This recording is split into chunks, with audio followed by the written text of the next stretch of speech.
Welcome to the money mindset. So, here we're going to be diving into the past, our biggest influences in money, biggest influences from people, our present, what's happening in your current state, what's the next thing to focus on for transformation, and the future that you want to create. And all along the journey, sharing your story, sharing how you transform and inspire so that you're inspiring others to transform with their own money or realize that the same things they go through or grow through, so do others as well. So let's get into shifting and moving the money mindset. Welcome to the money mindset. So money, money, money, money. So before we get into this moneymaker, and before I expose you into so many different ways that you can create limitless, because truly, we live in such an abundant world now with so many endless value and income opportunities. At the same time, we live in a world, in a society, in a culture where 98% of people are driven, where 98% of people are driven by fear. And fear creates the future and dictates the decision that they make or don't make because of money. And you guys, you are priceless. And there's so many different people and so many different examples of what I'm going to be sharing that are making millions a month. Now, disclaimer, I'm not there yet, but the platform and the teachers that I have and what I'm growing is headed in that direction. And I have generated up to and over $10 to $25 million per year, creating very similar strategies and very similar things for brands in multiple industries, multiple times, across multiple industries. So I'm extremely confident in the things that I'm teaching you because they've already generated results. And now I've leveraged what I've learned from the Brendon Burchards, from the Shailene Johnsons, of which I'm a student and have been a student of their academies, of their events. And I'm an avid learner and follower of Lewis Howes, of several other amazing people, Danny Johnson, Dave Ramsey, and I'm constantly learning. And so I share that to say it's super important that you face the man or the woman in the mirror and start to really assess and think about the fear tapes that have been playing in your mind or the condition tapes that have been playing in your mind as a result of the past, as a result of the present, as a result of not creating or planning for the future, as a result of simply not knowing. Because I can tell you, the more that I learn, the more I stay open and the more that I continue to clear my clutter, because I realize that there's more and more and more to learn. And I love to learn. I'm like a sponge. And I love to, ever since I was, super, super young, I've always learned and loved to learn. And the more that I learn, the more I realize I don't know.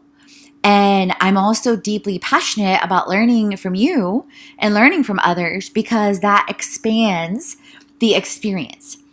And so the intention of this specific section is to get you to really face yourself in the mirror.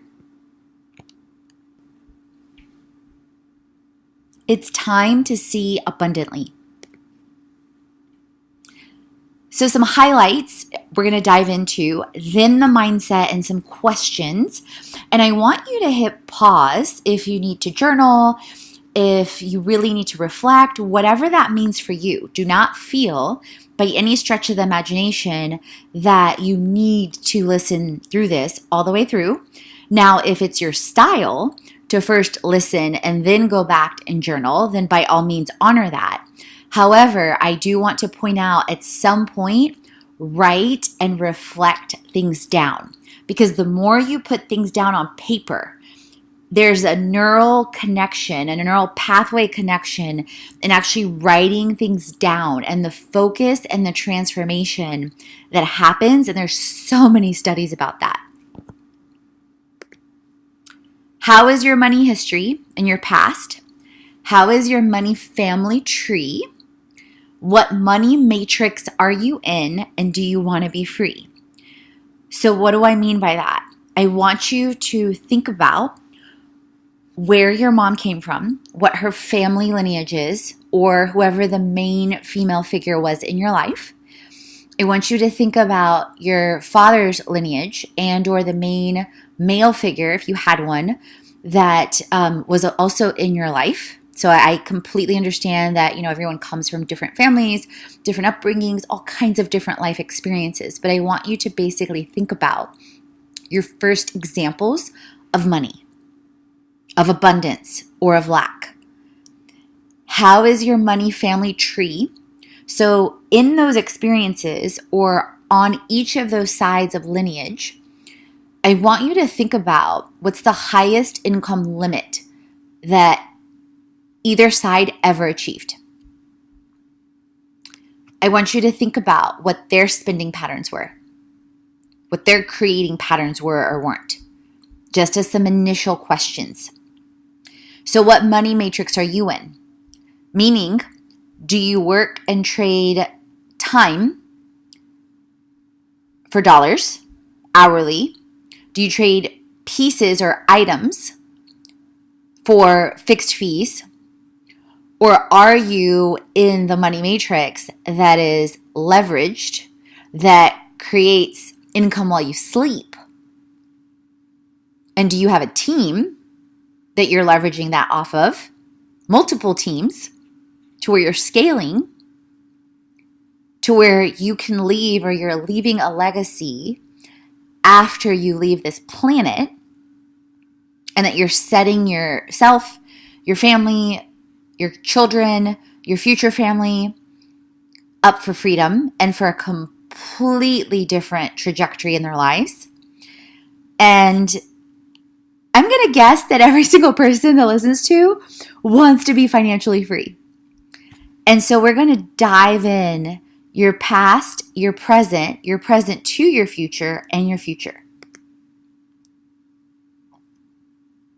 So step 1, breaking the barriers in your brain. These are suggested steps and explore various ways, and often the more you think about and you reflect on and you focus on what I'm sharing here, your brain is going to trigger for you different breakthroughs, different fears all the time. You're going to realize so many things about yourself, so many things about your lineage, so many things about your family, so many things about your friends, your tribe, all of it, because this isn't just about your family. I want you to think about the top 4 people you surround yourself with, and what are their upper limits and lower limits, and what are their conversations like as well. So let's first dive into the past. Who influenced you about money? What were some of the things they said about money? Who still influences you about money? So are you an entrepreneur or a wantrepreneur, or are you building your brand, but you speak about your dreams and visions to someone that still has a lot of fears? And do you assert and fight for your dream and stop any and all negativity or fear, or do you allow it and buy into that?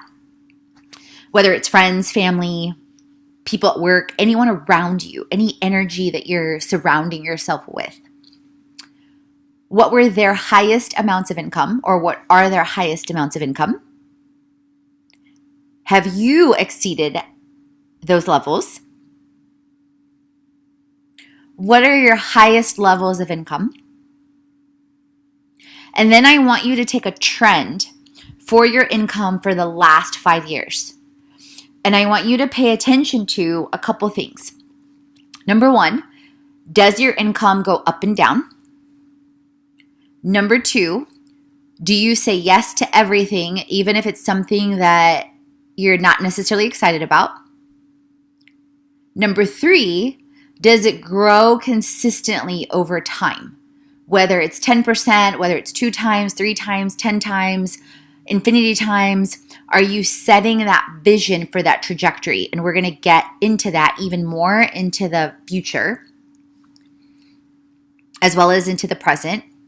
Did your biggest influencers around you pursue passion? Who do you go to for advice for passion? How did your biggest influencers earn income? So think about those biggest influencers in your mindset, in your abundance versus lack, in your faith versus fear. How did they earn income? And how could that have impacted you? And how could it continue to impact you? So in my own story, I've shared before that my parents met at a nightclub in Bulgaria. My dad literally spoke into existence that the next day to his mother and said, when he introduced my mom, that this is the woman that's going to have my children, and this is the woman I'm going to marry. And she went back to Poland after 2 weeks, but he was persistent and sent her marriage papers within 3 months, and they were married and lived in Bulgaria for 2 years before I was first conceived and later born in Poland. And if you guys know anything about world history or anything about Bulgaria or about Russia, they were heavy communist countries, meaning there was a lot of government control. And I'm a big believer that there's pros and cons on every single side. So not wanting to nor desiring to get into any sort of debate on any side. Just basically believe that different, things are formed out of faith versus fear, as well as control versus freedom, and necessity for a time or whatever it is. And at the time, because of resources or lack thereof, or mindset and just culturally and a lot of different things, both in Poland and Bulgaria, they grew up during a time where there was rations, meaning you had to go stand in line for milk, and you had a card, and if you didn't go at a certain time, they wouldn't have enough milk to give to you and your family. Now, many of us in the United States cannot even fathom something like that in this day and age. Abundance is all around us all the time. However, my parents, coming from a background like that, among many other things, you can imagine, and I even saw it myself when I visited when I was 12, because it was still going on in Bulgaria at the time. So you can imagine how that impacted their mindset and how that stayed with them, unless they had realized, like the seed planting of the fear, how that stayed with them their entire life. And that's still something that they, are much better now with abundance, versus lack, but still that resonates with them in their life experiences. And it's part of their human experience. So I grew up in a household where, even though my parents then left Poland, took huge leaps of faith, went to a refugee camp with me to Italy after my dad jumped out of a moving train, after he had been held captive in a jail for 2 weeks, and the officer let him out and told him what train to get on, where to jump off, at what stop, and what refugee camp to go to. So you can imagine the trust and leaps of faith. And we were at that refugee camp for about 10 months. And then my dad's friend, Stefan, that was from Bulgaria, had immigrated to the U.S., to South Carolina.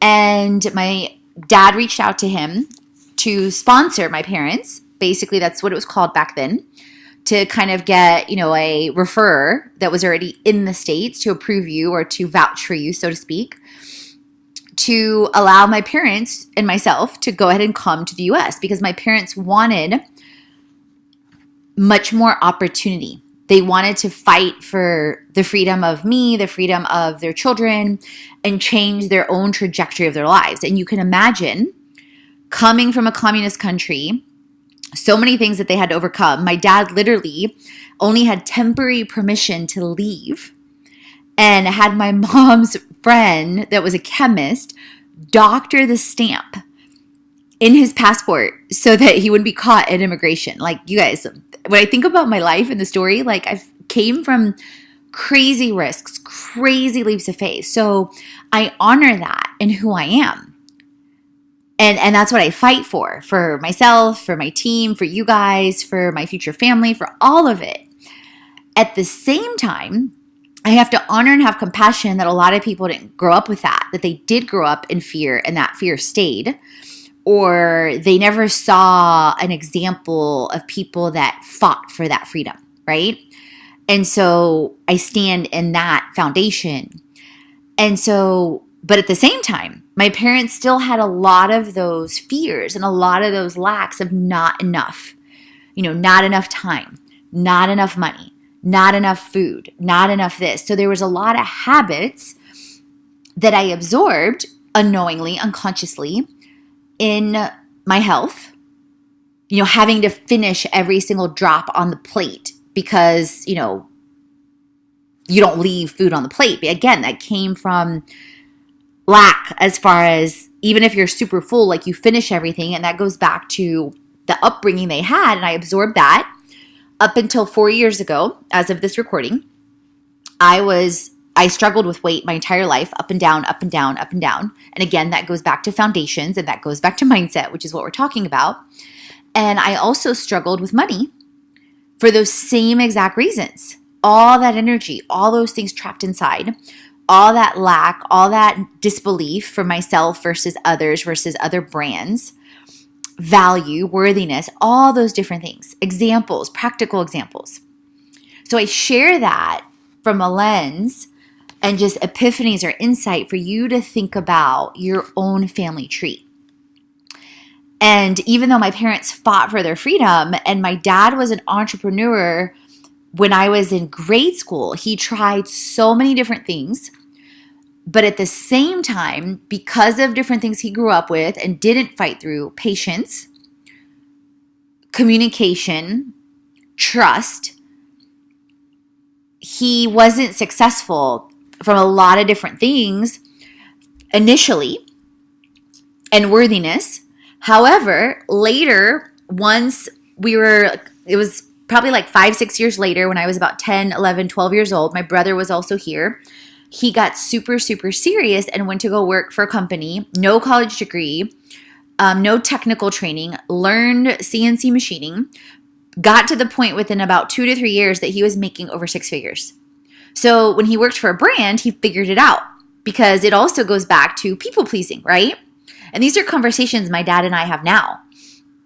And again, he never had the example of someone showing him entrepreneurism, right?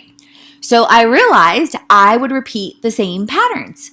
And I realized, oh my God, I have to treat it the same like friendship. I have to treat it the same with boundaries and respect and honor and seeing how people react and respond. But then the same things that I've done for corporate, like, wait a minute, just apply the same principles that you did for over 6-7 industries for over 10 years. And then continue to learn from different brands and different influencers and different people, but also be true to who you are. So again, I share that for you to think about your own experiences, your own lens, and then how do your current influencers earn income? So is it hourly? Is it per time? Is it trading dollars for hours?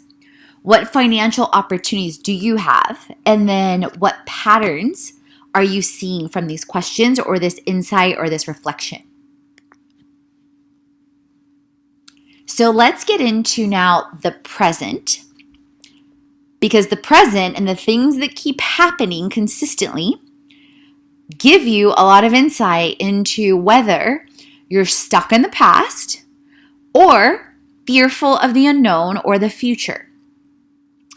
So do you often find more month than money? This is very indicative of a belief that money is chaos. Meaning, A, money is chaos. B, I'm not worthy to handle it. C, I'm afraid of it. These are tapes and beliefs. D, I've made so many mistakes in the past, so I'm afraid I'm going to continue to do that. So my fear, i.e., perpetuates the same things. And or my actions have shown me consistently that I keep recreating the same future, but I'm not doing anything different. So at the same time, I'm afraid of the future. So I'm just going to stay stuck and do the same thing. And I'm not laughing, you guys, at you. I'm laughing with you because I've been there. Literally. Yes, I'm a CPA. Yes, I've consistently made other 7-11 figures. However, going off 100% on my own as an entrepreneur in 2011, I left a multiple six-figure job, and that year generated over 10 million with a trajectory into the next year for over 4 brands of over $25 million into the next year. So I had all the external evidence of value, okay? That I was worthy, that I was creating value in the world, all of this. But I didn't feel valuable because the work wasn't connected fully to my soul. Partially it was. And I didn't think I could do it for myself. And so when I stepped out on my own, I consistently found more month than money because A, I kept being fearful of the debt that I had and rushing to pay off other people and not focusing on myself to say, wait a minute, do you have money for rent? Do you have money for this? Do you have money for that? And or I was afraid to change or explore new things at first because I was afraid of recreating the same future. But by being afraid and not taking the risks, I was doing just that. But what was ironic was I had already shown myself I would cannonball for others. So it's crazy. It's crazy the things that we do out of fear. So do you consistently trade time for money? Do you charge for everything that you do? This is a big one, you guys, because I can tell you right now all day long that I would do this for free. And there's been a lot of times that I am doing and building for free in faith, knowing that transformation all in one with health, wealth, and business, with tips, tools, and technology, and a platform for influencers and a platform for fundraisers is needed in the world. And a platform to help people debunk and break the barriers in their brain in abundance and money and all these things, not only from a mindset and spiritual standpoint, which a lot of teachers teach, but from a practical standpoint and from an angle of a money manager and a certified public accountant that's done this for brands. Like, I don't know about you, but I've never seen that. And I realized several years ago, I was like, oh my God, you are putting me through this journey so that I relate to 98% of people, basically the ones that haven't yet crossed into the 2%, because I've been there. I trapped myself into the matrix. Do you say no to opportunities you don't understand? Do you get impatient or have lack of grace with yourself and others? Do you find yourself at the same income for more than a year? Do you feel afraid with money or imagining more? Do you feel afraid or don't know how to keep money in your bank account? Do you consistently work in your business versus on it? This is another huge one. I mean, every single one of these, you guys, is massive. I learned several months ago, actually over a year now, I take focused 3 to 7 hours a week on looking at my results for the week, looking from multiple angles, and I cover this in a lot more detail in Make Momentum, in other episodes, in Creation Club, in Transformation Academy, on the blog, in much, much deeper detail. But the point I want you to get here is, are you working on the strategy? Are you working on the structure? Are you working on the systems? Are you working on the future state? Are you looking at what's working and not working? Because if you're only reacting or you're only saying yes to immediate or instant gratification opportunities, well, you're allowing your time to be consumed by that. And I can tell you, I do not support brands that I don't love or wouldn't love. And I have a time period that I first test drive or do different things with a brand because I want to see the energy and the relationship before I invite them into a deeper relationship to integrate with our experiences, with our influencers, with our platform, with our collabs, fundraisers, all of it. Because to me, energy is everything, and it's priceless to be able to work with high vibe people and high vibe situations. Do you keep your business the same or do you grow it?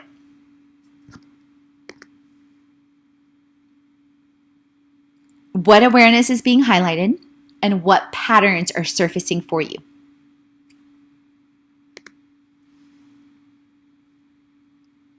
So do you avoid your finances or do you regularly face them? So some of the ways that I do this consistently is I have mint.com set up on my phone. I have notifications that get sent to my email because I do not believe in allowing other people's emergencies or other people's notifications to disrupt my focus at the moment. So I look at the information on my email and or on their platform to see what bills I have coming up. And what I call bills, and I learned this from Kate Northrup in one of her books, is that bills are actually blessings for value received. So when you reframe your thought process like that, it's amazing how you start to look at things. Do you struggle with saving and giving? And I mean both time and money. Do you struggle with investment in yourself, in real estate, in stocks, or are you a badass? How do you feel about money? I want you to really, really connect here. Like, do you feel like it's fun? Do you feel like making it is fun? And I can tell you there was periods of my life as a kid and when I first started that I had a lot of fun. Then it didn't feel fun because I allowed people pleasing and profits to supersede my passion and purpose. And it's very different when you align with passion, purpose, then align the people with all of that and your profits versus working or collaborating with people or with brands, because it's people, it's all people, that do not align and actually cause you more insanity than sanity. How do you want to feel? So another story I'll share with you guys here as of this recording. In 2016, I started to already feel like one particular brand that was actually generating close to six figures for me year over year since 2011 was choosing to be stuck at a certain level. And you'll see this or experience this with a lot of people, entrepreneurs, brands, etc. Because basically, you guys, it's fear. Part of it is fear that, well, we don't want to move or we don't want to take a risk because what we're doing is quote unquote working. However, if you're not moving and others or other brands start shooting past you, well, you might die or get run over in the meantime because you're not moving out of fear. So eventually also what happens, and I don't know what your belief systems are, there's a parable of the talents. And in the parable of the talents in the Bible, it talks about that one person by the master is given 1 talent. Another person is given 2 talents. And another person, a third person, is given 5 talents. And basically, it's gifts. Just like I talk about in how passion plus purpose equals profits, I believe, regardless of your belief system, that every single person on this planet is priceless and valuable beyond measure and has a choice to be love. And we're always looking at things from a lens of love versus fear, that everything is very, very basic and simple. And every belief system has the same common threads throughout them. Faith versus fear, abundance versus lack, peace versus chaos, unity versus disunity. And anytime you stray away from love, you're going against the foundation of the belief system. Or anytime you're going against disunity or judgment, that's not in alignment with the belief system. You can justify or say that in every single way that you believe. However, I believe that that's human thinking. I don't believe that that's divine. And, and no arguments or whatnot. You believe what you believe, but just thinking about it from an aspect of elevating energy. So back to the parable of the talents, I wanted to kind of give that disclaimer that I, honor all belief systems as long as they're operating from high vibes.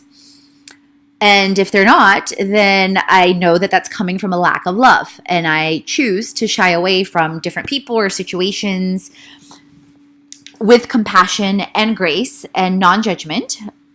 But at the same time, realizing, what's happening, but staying peaceful and or asserting, depending on what's going on, obviously, in different ways. So anyway, that's a whole nother conversation. However, back to the parable of the talents, refocus. So the master gives each person 1, 2, and 5 talents respectively, right? Across 3 different people, and says, here, this is what I'm giving you. And I'm going to go away, and I want you to basically make wise choices. And here I'm paraphrasing, obviously. You can go and read in Matthew if you choose to read, or Google the parable of the talents, and you can find that. Actually, I'll put it in as a link here as well. And says, basically, this is what I'm giving you. This is a gift. Just like I talk about, again, in passion plus purpose equals profits, your gifts, talents, and abilities. These are the gifts that I'm giving you. And I want to see what you're going to do with these gifts. I want to see how you're going to not only bless yourself, but bless others and share that wisdom, share that knowledge, share that gift. And I'm going to go away, meaning the master, and in this case, our creator, God, is not a micromanager. He's all about freedom. That's another thing. Freedom versus bondage. Anything that is in alignment with bondage is not of our creator. So he is not a micromanager. Case in point, he goes away and, lets them do their thing. Comes back. The one with the 5 talents says, I took what you gave me and I doubled my investment. And the master says, good job. Well and faithful servant. You've done well. You get to keep what you've earned. Okay? Then the one with the 2 talents also doubles the investment. And so you can see the trajectory here. If you keep honoring your gifts, talents, abilities, serving from a place of abundance, well, your learning is limitless, but do not compare yourself to someone else's journey because your journey is different. And all of us start off different depending on the trajectory, depending on so on and so forth, but anyone can get to where you're consistently getting 5 talents, basically, to align to that. Now, the one with the 1 talent, let's talk about that one. And then I'm going to also share with you guys some insight that I got from Dani Johnson, which I'm also a student of hers, DA&I, and I'll put a link to her stuff. She's amazing. And I've been to 2 of her First Steps to Success events and also her Creating a Dynasty event. So I'll share some insight that she actually shared about the parable that massively shifted my thinking about 2 or 3 years ago.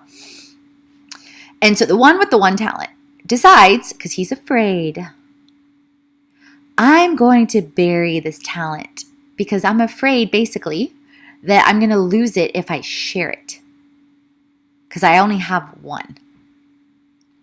And the master comes back and says, you wicked servant. And basically gives him a consequence that isn't pretty, okay? So a couple things. Number 1, obviously, our creator and the laws of the universe and how things work are not rewarded when you operate from fear. Then on the flip side of that, if you are the one that learns rapidly and it's super easy for you to learn, there's a danger in that can spiral into another danger. And I've lived it. I've experienced it. And again, back to the podcast with Danny Johnson and through the events, this was highlighted for me several years ago. And I bawled, you guys, like a baby. And I promised our creator I would never, ever, ever be like that again. So the one with the 5 talents, which is who I was from a very, very young age. I always learned super fast. I always felt like things were moving super slow. At the same time, I felt like I had to perform to get recognized because I felt like, even though that I believe was never my dad's intention, the only time I got his attention was when I performed or got recognized for something that I did. Like straight A student, promotions, degrees, whatever the case was, right? So that was a pattern I repeated over and over and over. At the same time, because I had issues with trust from, those situations, then later for an abusive relationship, then later other situations, but at the same time, energies that I put out or things that I allowed that I also created or perpetuated or allowed or invited, I would get to a certain point and then my ego would turn on, meaning, I finally broke through these levels. I finally broke through to these income levels or these financial freedom aspect or whatever it was. Then I would judge or not understand, which is judgment if you're reacting negatively. Not understanding but reacting positively isn't judgment. Like if you're at peace, you're helping, etc. But if you elevate massively and then you look down on someone that's asking you for help or they're seeking clarity or they're asking questions and you're reacting impatiently or not being compassionate or graceful, and again, giving opportunities because obviously every situation is different and people do take advantage. Like I'm fully aware of that. And motivation and money motivation is a whole different topic. But if you're immediately reacting negatively without seeking to understand, without staying calm, that indicates impatience and judgment and grace. Which means, and I learned this recently even more with the Judgment Detox with Gabby Bernstein. That's actually showing you a mirror of how you react to yourself, because otherwise you wouldn't react like that to someone else. And you're now judging, it's almost like you're judging your former self. So that's one danger. And I realized that I was like, oh my God, that's exactly what I used to do back in 2007. And wow, like that's such powerful, powerful insight to always, always, always remember where you came from. And always hold and have compassion for people and patience and all of that. The other danger that exists, if that's you, or you get to that point, even if you start off at 1 and then grow to 2 and grow to 5 and that you're learning easily and things come easily. The other thing that is a danger is that you start to develop a massive ego. That, I got this, or I know this, or you can't tell me nothing, or I'm going to stop doing personal growth and development. I don't need anyone's input.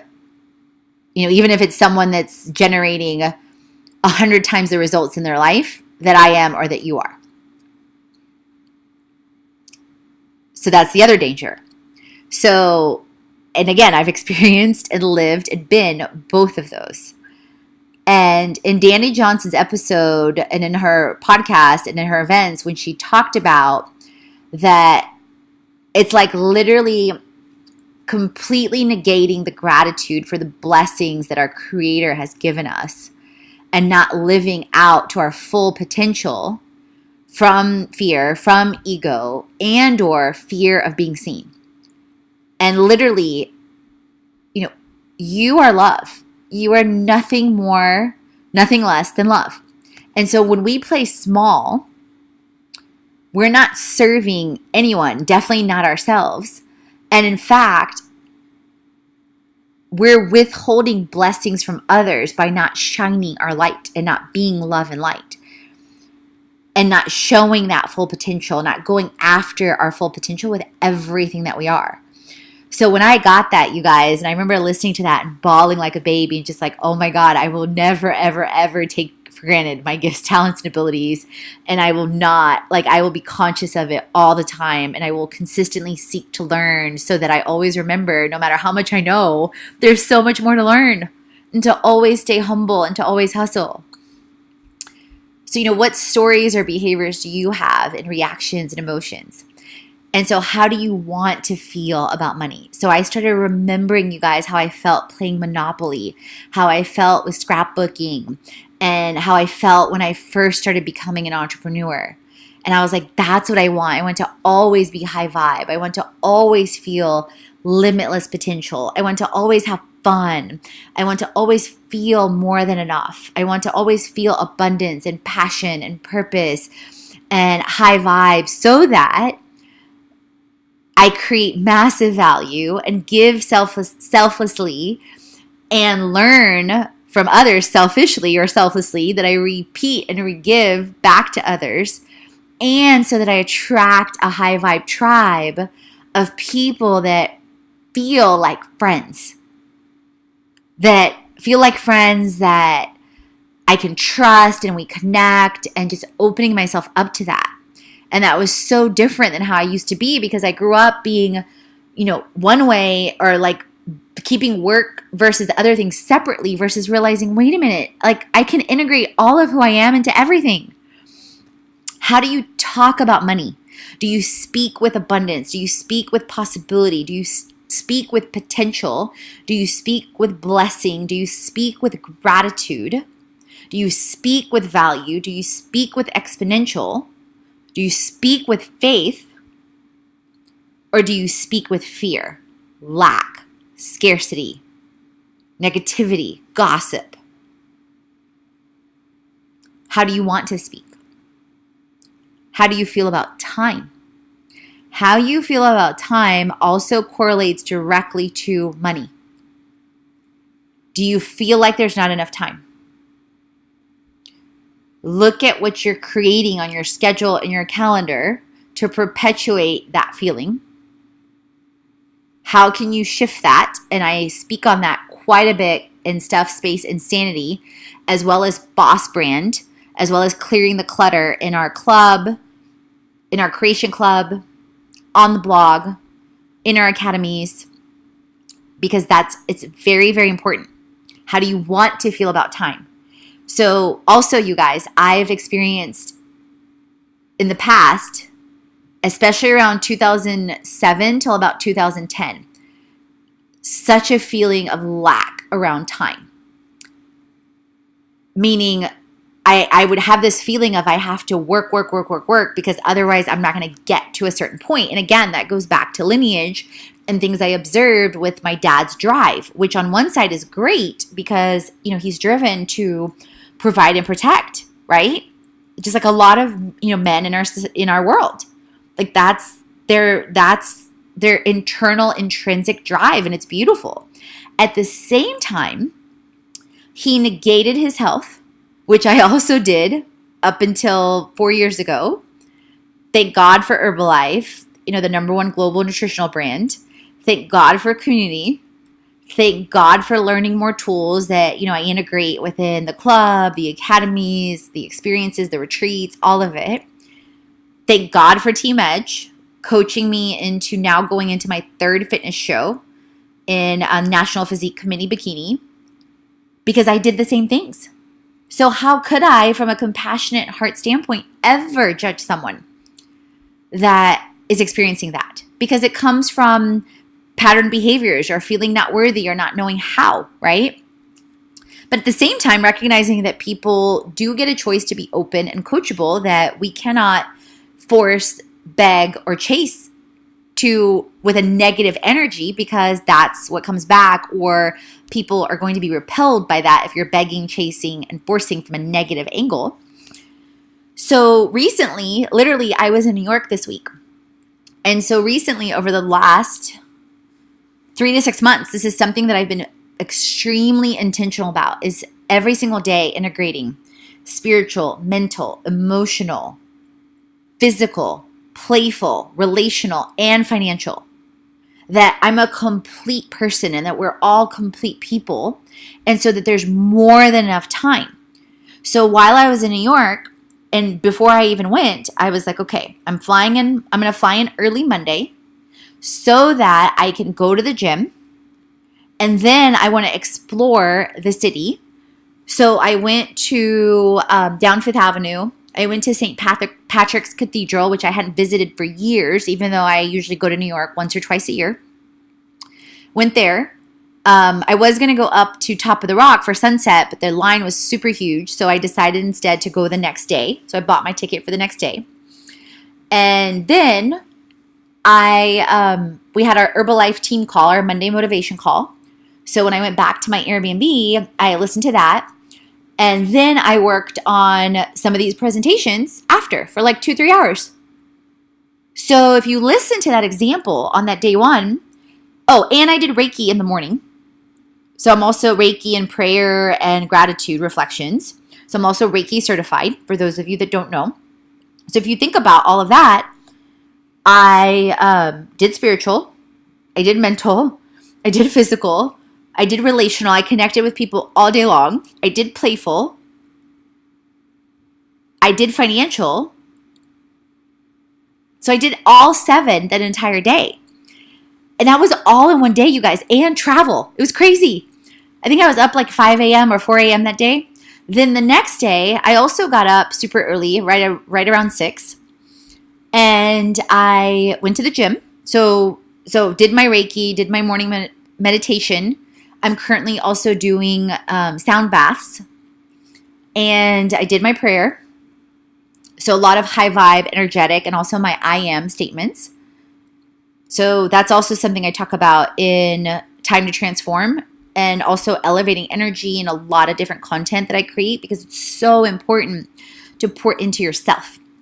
And this correlates directly to money and time and how you want to feel. And so with that, the next day went to the gym and I had, thought about my day the day before, like how I wanted things to flow so that I had more than enough time for everything. Because I knew my past tendencies of wanting to find my worth in my work and not make time for stuff, or put fun stuff off, or think I had to do all this work first for hours and hours and hours to earn anything.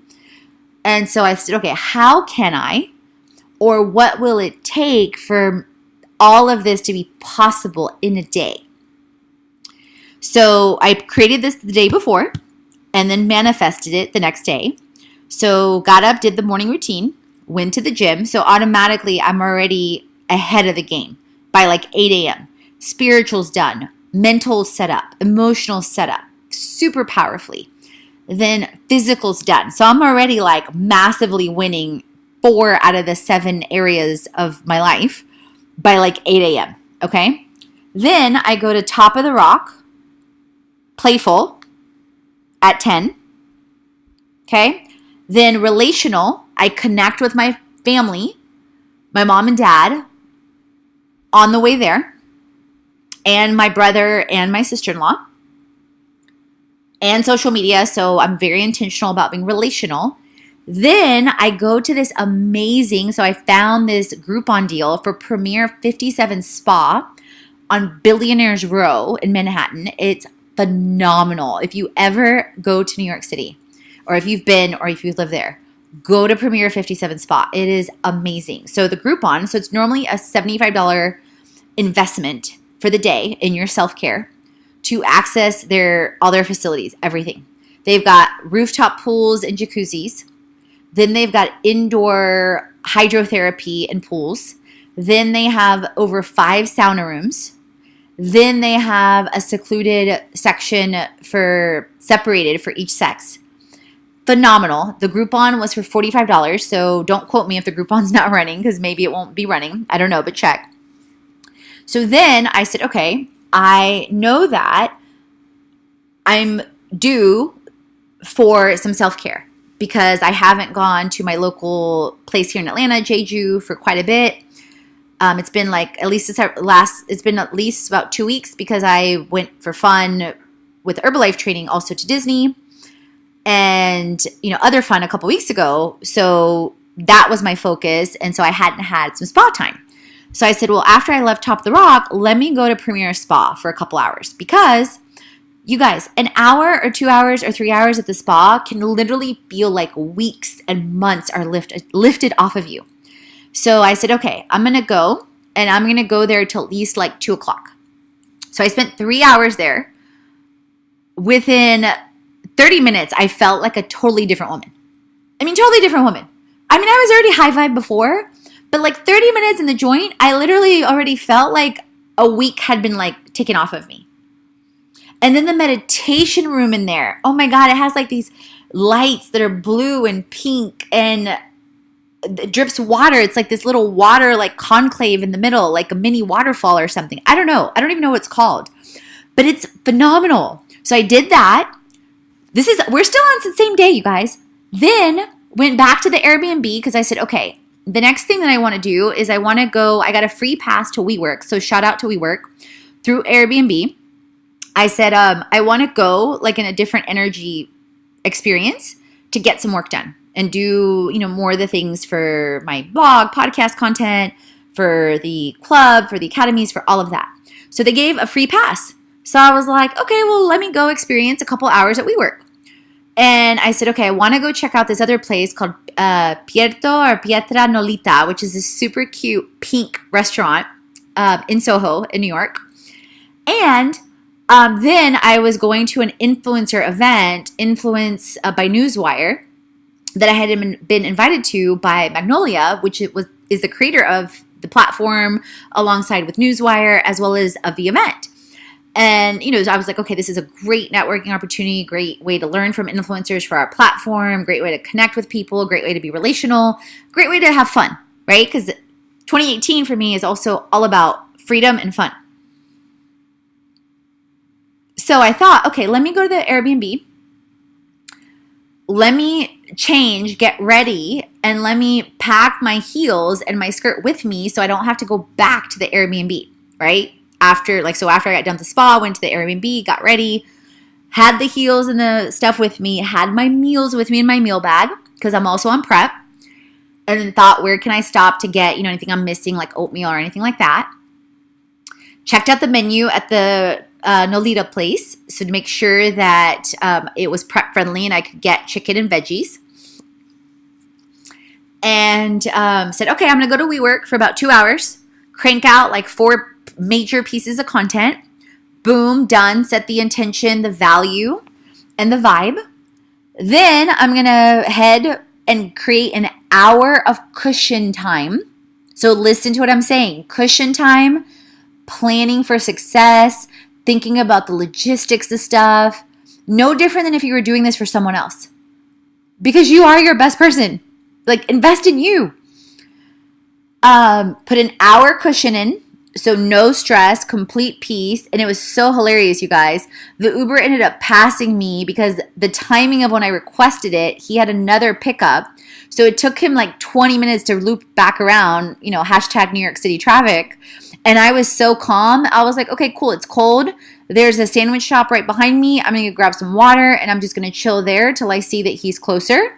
And he was like amazed that I was so peaceful about it. Got to the Nolita place, had amazing chicken and Brussels sprouts. The place is super cute and pink. I freaking love it. Then went to the event, went and changed into the skirt because it was like 30 degrees in New York City. So I had pants on and a sweater before then. Changed in the skirt, had my shirt on underneath and my heels. Boom, called it a day. Had a great time at the event, connected with several great people, and flew out the next day. So went back to the Airbnb, went to bed, and also connected with the Uber drivers all like the last 3 days.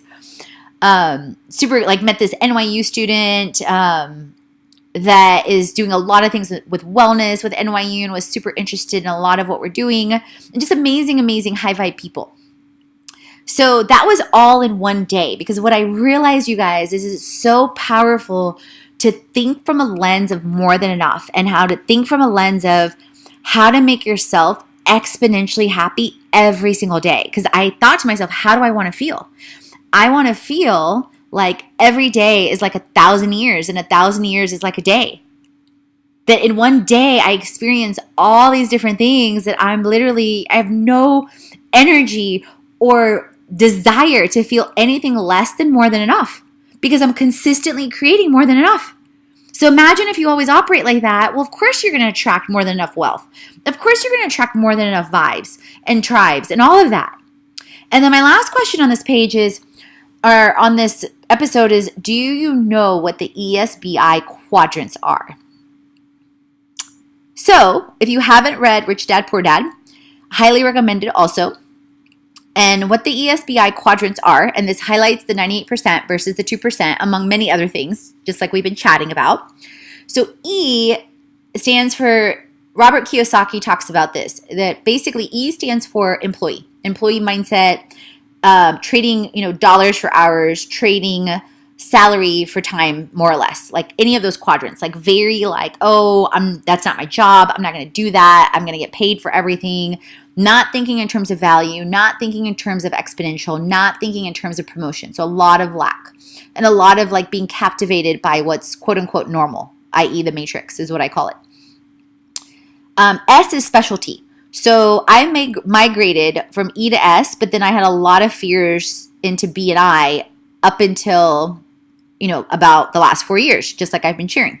So S is specialty. So S is your accountants, big dollars per hour or big fixed fee contracts, things like that, your attorneys, to where, every hour, whether it's 200, 400, 1,000, like it's quote unquote, like everything's by the hour, right? Which in a way also drives us and teaches us how to be super productive in an hour's time and or think about automation or delegation. So there's pluses and minuses definitely to it, just like everything else. B is business. When you start to think like a business, when you start to run your brand like a business, like a Herbalife, like a Forever 21, like a Lulu's, like an Apple, like a Disney, your mindset shifts and you get to start thinking like that long before your brand starts to get those results. Because if you don't think like that long before, well, you're not going to get there. Apple, you guys, had 3 years of massive investment before they skyrocketed when they had their rebirth or their reawakening. Nike, if you haven't listened to the book yet, The Shoe Dog by Phil Knight, I highly recommend it. He did so many different leaps of faith, so many investments, so many different things. Then investor. Are you investing in people? Are you investing in your company? Are you investing in yourself? Are you investing in stocks? Are you investing in leverage? Are you investing in mutual funds? Are you investing in bonds? Are you investing in real estate? So it's making your money work for you. Like your money is an employee, you guys. So you can see, and it's literally how he paints it out. And he has freebies on his website. Actually, I'll put in the link on this episode too. Literally, it's a 4-box quadrant. It's E and S on one side and B and I on the other. And literally, if you think about it, along with all the energy stuff that I'm talking about and the mindset and all the different things, E and S is the 98%, with a heavy portion of the 98% in the E. So let's say out of the 98%, just being purely hypothetical, you've got 60% of the world in the E slot. Security and fear. You've got 38% in the S slot. So a little bit less fear, more investment in themselves and their education and work and value and being mindful of their time. And then the 2% is spread out over B and I. So you guys, so for years, even when I was an S, I always had a side hustle. But listen to what I'm saying. So I was in the 38% of the 98%, and then I was straddling into the 2%, but I wouldn't take that full leap until 2011 out of security and fear and doubt and worthiness and lack, all of those things. How often do you spend money? How often do you review your money? What fears perhaps do you have with money? So let's get into the future now. Imagine limitless possibilities because they are here, you guys. We live in such an abundant world now with so many opportunities for income, from sitting at home, from integrating stuff, from creating stuff. I mean, it's limitless. How would you want to spend a perfect day? So I just talked about my day in New York. I recently went to Florida. I went to Disney World went to Herbalife nutritional training, integrated business. So I'm consistently thinking about this. How do I want to spend my days? Where would be your ideal place to live? So I live in Atlanta right now. I love Atlanta on so many different levels. I am crystal clear that at some point I'm going to live on a beach next. I don't know yet if that's Florida or California. I believe it's Florida. However, I'm open. And then I'm crystal clear that I am going to end up with my family and my future children in Hawaii. Crystal clear. So listen to the vision, listen to the clarity, listen to the certainty. Who would you want to create and collaborate with? How would you want your business to run? Another phenomenal book that I've read that drives me massively is The 4-Hour Workweek by Tim Ferriss. So if you have not read that book, go read that book. I read that book in 2011, and so many of the things that I do now are a direct connection to that book. And if you are already in our club and in our academy, or if you jump in, one of the things I share alone is how to literally frame and transition your mindset from hourly, i.e. employee or specialist, salaried or fixed fee, into how you can massively scale, automate, build, create into limitless income, into whether it's digital products, just like we do, as well as integration with items as bonuses, like Herbalife, the #1 global nutritional brand, and setting that up so where you see the practical examples and see how it can happen, how it will happen if you do the work, simply. So how would you want your business to run? For me, because of what I experienced several years ago where I was literally working 60 to 100 hours a week, for me, freedom in my time is massive. And so, for example, email, yes, is a service tool, but it can also become a slave tool in that you can become slave to your email. So ways that I create systems around that is I have an out of office that says you'll get a response within 3 business days or less. So I create space. Then I'm scaling and setting up virtual assistants for different angles for support and service. And we talk about that in Scaling Smart or other pieces of my blogs or episodes. And so for me, it's very, very important that the business runs seamless and drama-free. So about 80% of our platform is digital and is automated, meaning our freebies are automated. You guys, once we create them, they're done. The emails are automated. The content delivery is automated through an incredible tool called Kajabi that I also teach both live and online and have you guys do on-site stuff when you come to live events. And the same thing with challenges, the same thing with retreats. The same thing with challenges, the same thing with academies, courses, all of it.